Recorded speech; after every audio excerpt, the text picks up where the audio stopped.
It happened on a Sunday, the kind of Sunday that pretends to be quiet. Sunlight laid soft across the kitchen tiles, but underneath that light, something rotten was already brewing. The dishwasher had blinked red all morning. The sink stank with plates no one claimed, and I just stepped in a streak of peanut butter some ghost left behind on the floor. Caitlin sat cross-legged at the table, scrolling, earbuds in, ignoring me. Maddie was upstairs. It was my day to hold things together, or at least pretend I could. I asked once, gently, "Caitlin, the trash is full." Nothing. I asked again, firmer, "Can you handle that before lunch?" She looked up at me, eyes narrowed, and sighed like I'd just given her a death sentence. Jesus. Fine. She didn't move, just rolled her head toward the hallway and shouted loud enough for her mother to hear. "I said I'd do it!" And that was that. I wiped my foot on a rag, muttered something about turning the whole kitchen into a landfill, and went back to prepping lunch. A chore I'd taken on years ago when Maddie's shifts started eating her weekends. I was dicing onions when I heard the gravel crunch outside. Tires on the driveway. Joel. I knew it by the sound of the car before I saw it. That rattling, neglected sedan with one busted headlight. It hadn't parked here in months, maybe longer. But there it was again. Same as always. Arriving without notice, like a storm that thinks warning doesn't apply to it. He didn't knock. Just opened the door and stepped inside like he still paid the mortgage. Like he had the right. I stood still, knife in hand, staring at him over the kitchen counter. Joel hadn't changed. Same faded denim, same half-smirk he wore like a weapon. Caitlin lit up when she saw him, practically skipped to him, wrapping her arms around his neck, the trash still where I'd left it. "Hey, princess," he said. Then his eyes landed on me. I gave him a nod. Nothing more. He didn't deserve it. He never had. We existed in parallel dimensions. Mine full of alarms at 6 a.m., last-minute grocery runs, and tax forms signed with trembling hands. His was curated on Instagram, road trips, sunrise beaches, beer in plastic cups, all captioned #freedom. I said, "Calm and dry." I asked her to take the trash out before lunch. Joel turned to Caitlin, gave her that indulgent little shrug, then looked straight at me, and said it. "You don't make rules for her." Not loud, not aggressive, but worse, dismissive, like it was self-evident, like I was the problem for forgetting my place. The words hung there, solid, cold. In that moment, my chest didn't rise, caved. 8 years. 8 years of sacrifice. Of driving this girl to choir at dawn, to therapy sessions she never thanked me for, to soccer games in the pouring rain. 8 years of showing up. Not once had Joel sent so much as a card when Caitlin was sick with pneumonia, when she cried herself to sleep after her first heartbreak, when the braces came off and her gums bled. Not once. But now he was here, and apparently I had no authority. Maddie came down the stairs just in time to hear the tail end. I watched her. I needed her to say something, to stop this before it hardened into gospel. But she only looked at him. Not with anger, not with shock, just weariness. "Let's not do this today," she said. That was it. That was her line.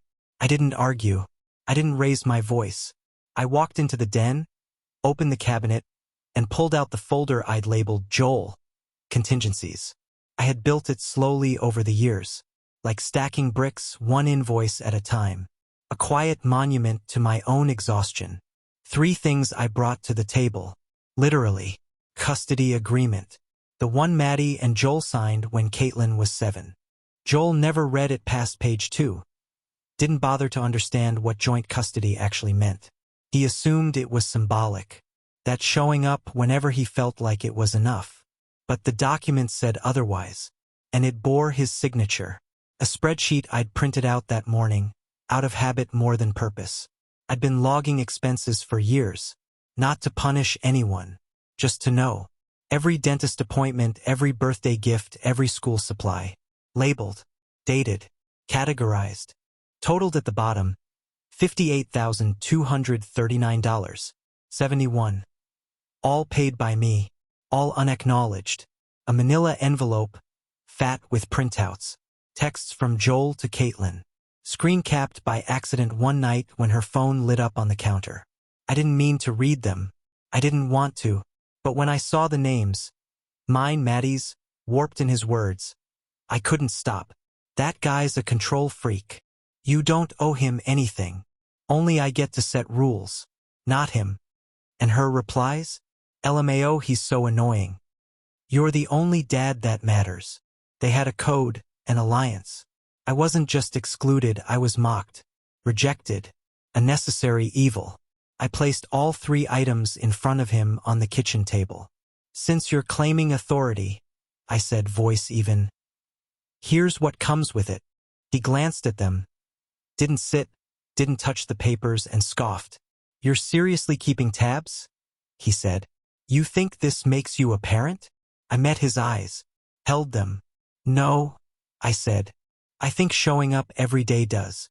I think being told I'm not a real dad while covering every cost for 8 years makes me the guy who's been used. Joel shook his head, laughed under his breath, and turned to Maddie. You okay with this? She didn't answer. She just looked away. That silence cut deeper than Joel's voice ever could. And Caitlin? She watched all of it from the hallway, arms crossed. When Joel left, with a wink and a love you, princess, she stayed rooted in place, her gaze hard. I tried one last time. Can you take the trash out now? She didn't move. She muttered something under her breath. Then I heard it. Not the first time, but this time she meant it. You're not my real dad. The door slammed. The house was quiet again, but not peaceful.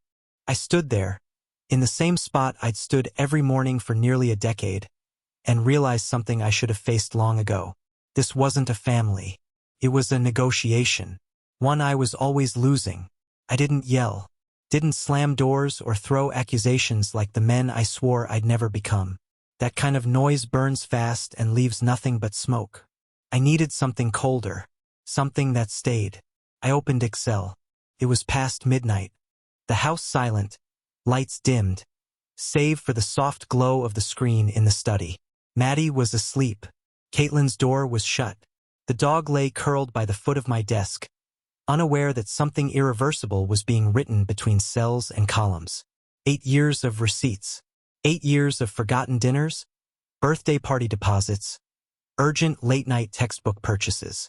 The spreadsheet was already there. I'd kept it not to punish anyone, but to keep from drowning in the logistics of someone else's child. Now I gave it a new title, Transfer of Financial and Parental Authority. I didn't know what I'd do with it yet. I just knew I needed it. The next morning, I printed 2 copies, one for me, one for the ghost in the denim jacket who still thought he had a throne in our lives. I stapled them, tucked them into a folder, and slid it under my arm like it was just another errand. Then I made the call. I picked a neutral place, a booth at a diner downtown, somewhere with witnesses, with clinking glasses and waitresses too busy to overhear, too practiced to care. Joel arrived 10 minutes late, sunglasses still on. He greeted me like we were old drinking buddies. No apology, no tension on his face, just that damn grin. Thought you wanted to talk about Caitlin's attitude, he said, sliding into the seat across from me. I handed him the folder. He opened it, glanced down, and frowned. What the hell is this? A breakdown, I said. Expenses covered from 2017 to this morning, separated by category. You'll find columns for healthcare, education, recreation, food, tech, and incidentals. Subtotals per year, total to date at the bottom. Page 3 onward is a list of resources for assuming full parental and financial responsibility. School contacts, insurance forms, transfer authorizations. He blinked. You think this is funny? I think it's overdue. You don't get to decide this, he snapped. I'm her father. No, I said. You're her biological father. And you're right, I don't get to decide that. You already did. He stared, eyes narrowing. You want the title? Take the job. Authority without responsibility isn't parenting. It's theater. Joel pushed the folder away, scoffing. This is a guilt trip. You're trying to get me to admit something. No, I said. I'm done waiting for that. This isn't a trap. This is a handoff. He stood. I didn't. He walked out without another word. I paid for his coffee. When I got home, the house felt different. Not quieter, not colder, just more honest, like it had finally stopped pretending. Caitlin asked what the meeting was about. She didn't ask with fear. She asked like a co-conspirator checking in on a mission. I told her the truth. I transferred all financial responsibility to your father. He'll be managing your phone plan, your school fees, your camp tuition, and your allowance from now on. Her smile faltered. Wait, what? You said I'm not your real dad. Joel agreed, so it didn't feel right continuing to act like one. She looked stunned. Not like someone punished, but like someone realizing the background noise she ignored was actually the power keeping the lights on. She stormed off. Maddie called after her. I didn't follow. That part of me, the fixer, was quiet now. Not dead, but finally resting. 3 days later, Caitlin's phone stopped working. She cornered me in the kitchen, fury in her eyes, like I'd ripped the world from her hands. My phone won't work. It says the account's been suspended. I was rinsing a pan. I didn't turn around. You'll need to talk to your father about that. You are such a... She didn't finish it, just stomped away. She called Joel that night. I heard it through the wall. The argument, the begging, the click of the call ending. Next day, she missed soccer practice. No one to pay the season fee. Her cleats still sat by the door, muddy from a game I had taken her to in the rain just 2 weeks earlier. The week after that, her chemistry tutor canceled, unpaid invoices. Her grades started slipping. Late nights of TikToks gave way to tears in the bathroom she thought no one heard. Maddie finally asked. We were sitting on the back porch. Early evening. The sky a thin gray bruise. She held a mug, but didn't sip. Is this forever? She asked. I shrugged. Depends.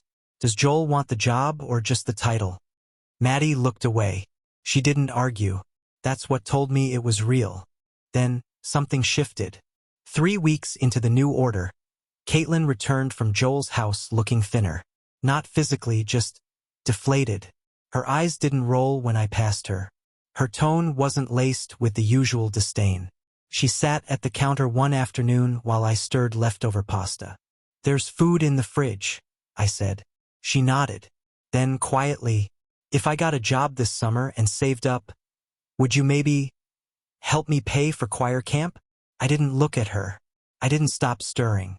I just said, if you show up with respect and honesty, I'll meet you halfway. She didn't say anything else. But she didn't leave either. Later that week, Maddie pulled into the school parking lot just as Joel was dropping Caitlin off. He didn't see her at first. When he did, his face tightened. She tried to walk past him, just a tired mother trying to finish her day. He stepped into her path. You turned the kids against me, he said. She shook her head. You did that yourself. You let him cut me out. No, Maddie said. You told them to make him feel unwelcome. You whispered poison. You told Caitlin not to listen to the man who raised her. You really think he's the victim? I think, Maddie said, her voice cracking, that I married someone who showed up, and you hate that because you never could. Caitlin was 10 feet away. She heard all of it. She left the school early. I found her waiting in the garage when I got home. Sitting on the workbench, eyes rimmed red.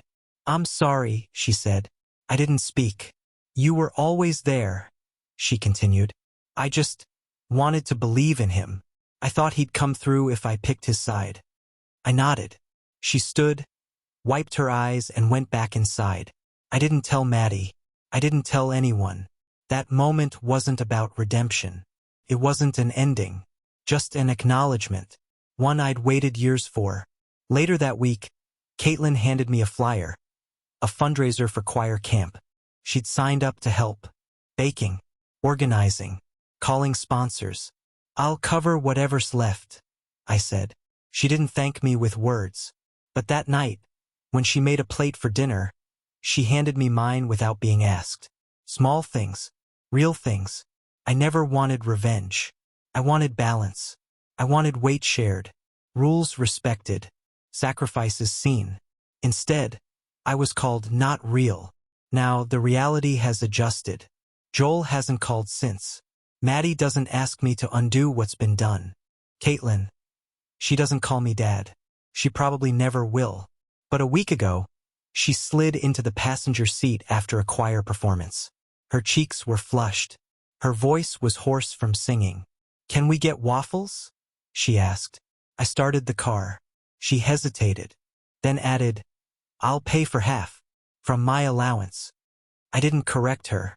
Didn't tell her that allowance used to mean me, and maybe still did, just not in the same way. I just looked at her through the rearview mirror and smiled. There's a silence that follows collapse. Not the quiet before the storm, that's anticipation. This was aftermath. The hush of something broken that no one knows how to touch. It had been a month since I handed Joel the ledger of his forgotten fatherhood. Since Caitlin's phone fell dark and her cleats gathered dust. Since I'd stopped bleeding time and money into a house that spit me out when it wanted and took from me when it pleased. But this was not revenge. I didn't shout. I didn't gloat. I just watched the walls relearn what my absence meant. First, it was little things. School emails stopped coming to me. The app with Caitlin's grades. Gone from my phone. Her counselor, who used to text me updates when she shut down in sessions, now forwarded everything to Maddie. I never told them to stop, but they knew. Systems adapt. Then came the money. Caitlin's school bus card expired. She started walking, not because she wanted to, but because Joel never renewed it. Said it wasn't urgent. When she asked Maddie for help, Maddie tried to loop me in. Quietly, as if I wouldn't notice. "She's asking if we can just." "No," I said. He wanted control. Let him manage the cost of it. Maddie didn't press. Not anymore. By the third week, Caitlin started packing lunch.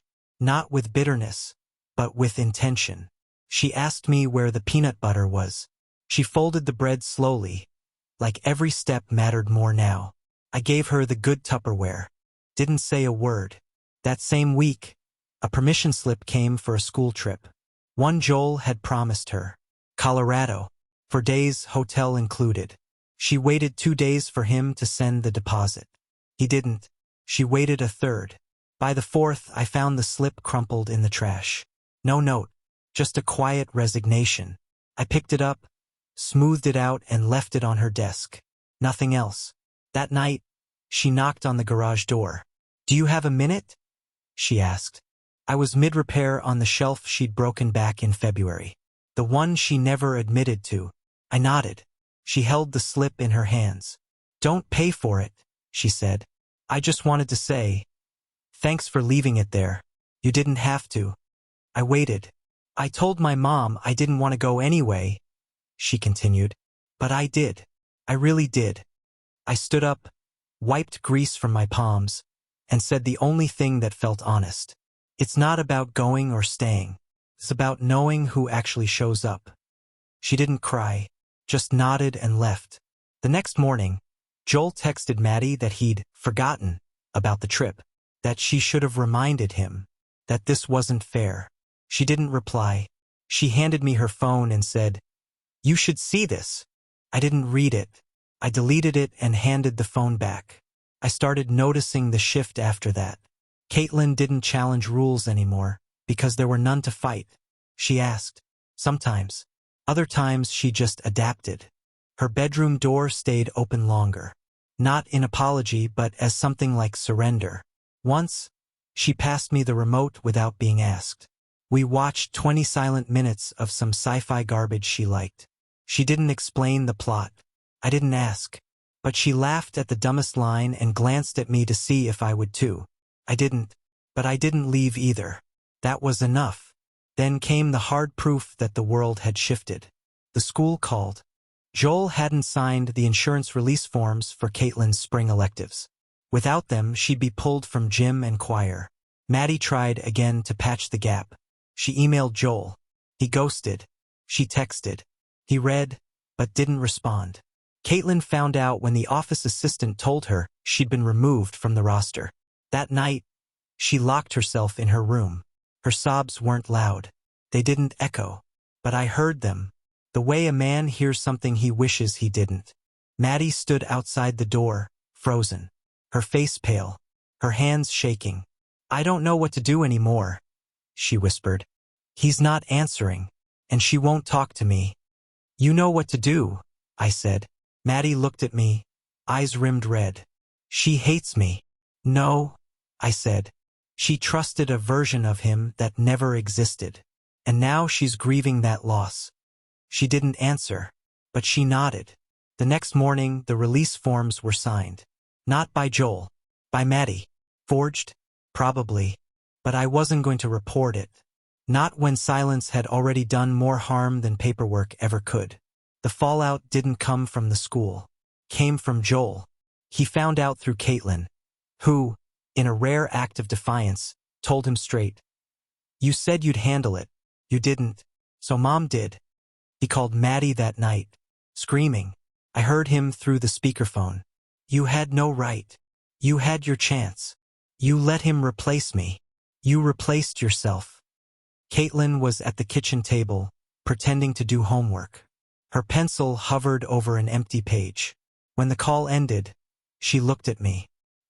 "He's not going to forgive her," she said. I shrugged. "She didn't ask." She nodded. Slowly.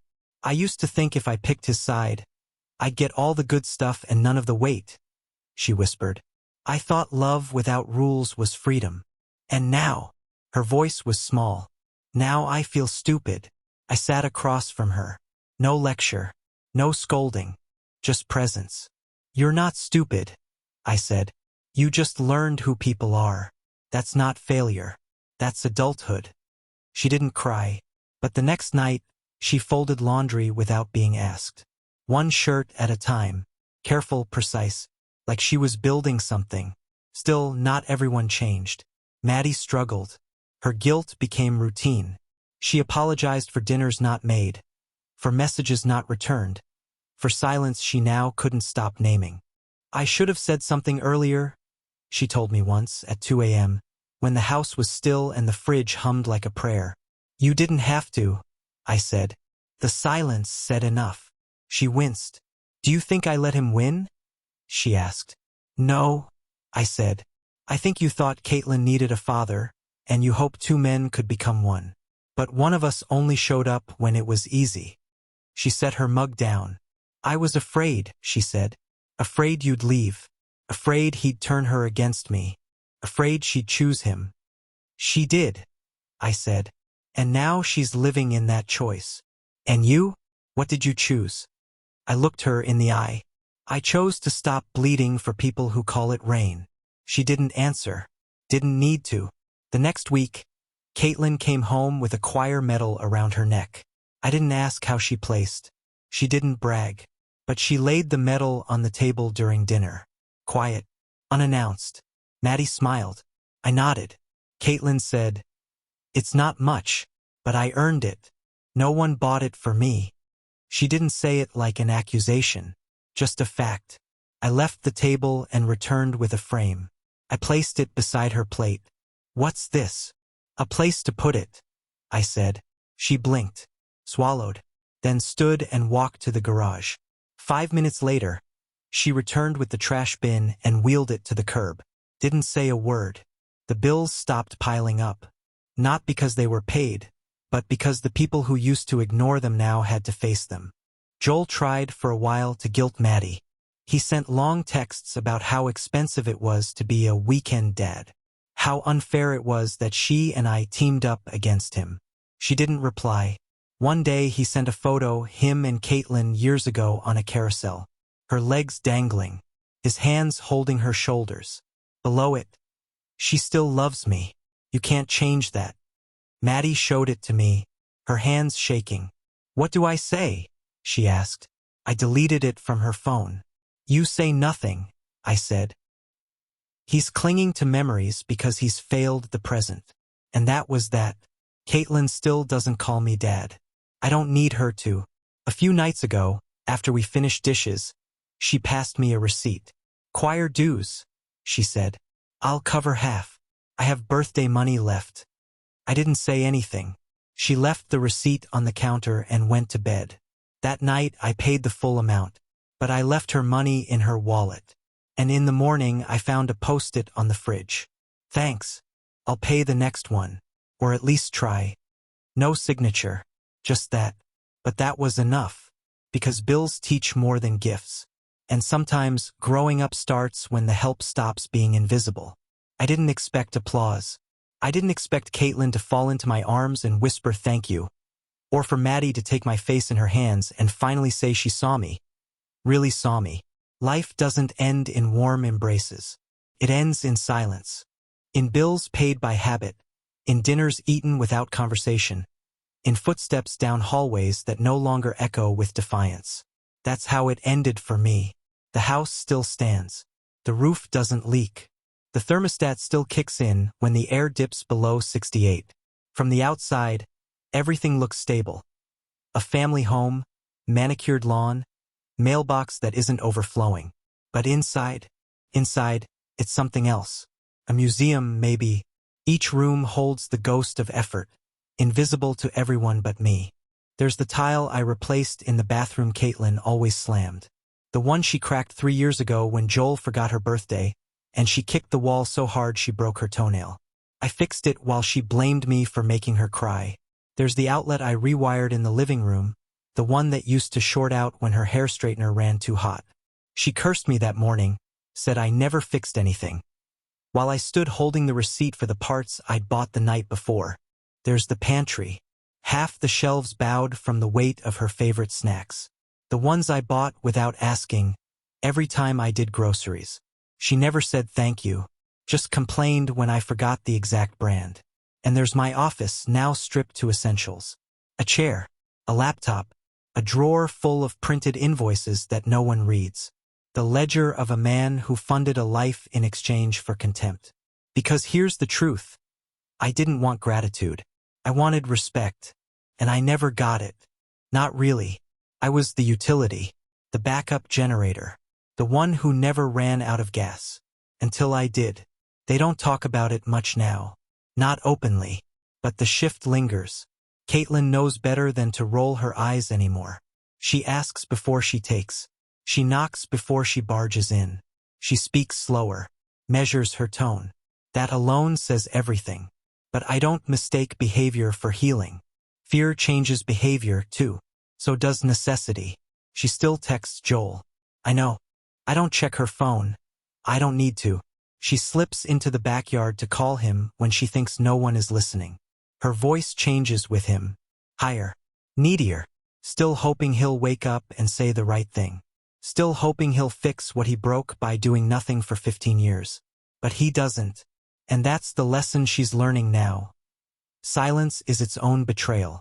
It doesn't always come with shouting. Sometimes it just comes with not showing up. With letting someone else take the weight until they collapse, and then blaming them for falling. Maddie asked me once, "Do you think it could have gone differently?" It was late. The kind of late where honesty slips out uninvited. Her voice was soft. Her fingers wrapped around a mug she hadn't sipped from in half an hour. I stared at her, not with cruelty, but with the clarity only exhaustion can provide. "No," I said. "It went exactly how it was always going to." She winced. "I just wanted peace," she said. "No," I replied. "You wanted comfort. Peace requires confrontation. You never made them choose. So they chose the path with the least resistance. And that wasn't me." She looked away. I didn't press. The damage was already done. Joel hasn't shown up since the fallout. Not once. Not for parent-teacher night. Not for the winter recital. Not for her birthday again. He sends texts sometimes. Vague ones. "Proud of you, kid." Or, "We'll do something soon." Empty promises sent from a bar stool or an airport lounge. I stopped asking about them. Caitlin stopped mentioning them. And Maddie? She's quieter now. She moves through the house like someone trying not to wake a sleeping child. Careful, hushed, always checking to see if I'm watching. But I'm not angry anymore. I'm numb. Not in the hollow way. In the clean way. Like a wound that's healed over, but with scar tissue so thick it doesn't feel the weather anymore. The financials are simpler now. I pay what I choose to pay. No more shared accounts. No more auto debits tied to guilt. Caitlin still asks for help, but now she frames it differently. Would it be okay if I paid half? Can I borrow and pay you back next week? I know it's my responsibility, but I'm short this month. She says things like that now. She knows the ledger exists, even if she can't see it. And Maddie? She started paying for things again. Little things. A grocery run. A school fee. Gas money slipped into Caitlin's hand without announcement. She does it without credit. Without eye contact. Like a penance she knows can't be spoken aloud. And me? I watch. And I remember. There was a day, 2 weeks after Caitlin's choir trip got canceled, when she found me outside, sanding down an old chair. She sat on the step and watched. You really stopped, huh? She asked. I nodded. No more paying for things unless I earn it? Correct. She picked at her nails. I didn't think you would, she said. I thought you'd cave. I looked at her then, really looked. She was older. Not in years, but in the way her shoulders didn't sit as high. In the way her voice didn't carry that cruel twist anymore. I used to cave, I said. That was the problem. She swallowed hard. I'm sorry, she said. For all of it. No, I replied. You're sorry for the consequences. You're not ready to be sorry for the choices. She nodded. She didn't argue. And I respected that. That was the first time I truly saw her. Not as the child I raised, but as a person who had started to understand what it costs to be loved without limits. She got a part-time job after that. Didn't ask for rides. Walked. Took buses. Saved. She came home one night with a second-hand hoodie in a plastic bag. Wanted it for weeks, she said, holding it up. Didn't ask because I knew I hadn't earned it. I didn't say anything. She folded it, set it on the chair, and sat across from me. I think I get it now, she said. Get what? Why you stopped? I waited. Because love without boundaries just becomes debt. I nodded. She stood up to leave, then paused at the door. I still don't call you Dad, she said. I know, but I think about it. Then she left. People think the worst pain is being hated. It's not. It's being invisible in the home you built. It's watching someone else's past get glorified while your present gets erased. It's being told you don't get to make rules, but you still have to cover the rent. So I stopped. Not to punish them, but to free myself. And now, the house is quieter. The bills are lighter. And every dollar I spend feels like a choice, not a bribe. Joel still has a title, but I carried the weight. And Caitlin? She's learning. Slowly. But not because I demanded it. Because life is doing the teaching now. That's the cruel mercy of consequences. They don't need your permission to begin. Maddie still lives here, but we speak less. Love exists between us, but it no longer moves. It sits. It observes. It waits to see if the damage can be named without destroying what remains. Sometimes I wonder if I'll stay. Sometimes I wonder if I already left. And I'm just finishing the paperwork. So now I ask you, whoever's listening, was I wrong? Was I cruel to stop paying the price for love that never returned the receipt? Was it heartless to draw a line after years of being erased? Or was it the only sane thing left to do? Tell me. If you had stood where I stood, in the kitchen where the real father barked orders, in the living room where the child called you a stranger, in the garage where you fixed the bike they broke again and again, would you have kept going? Would you have swallowed one more insult? Would you have paid one more bill? Or would you have finally said, no, not out of spite, not out of revenge, but out of something colder, older, dignity?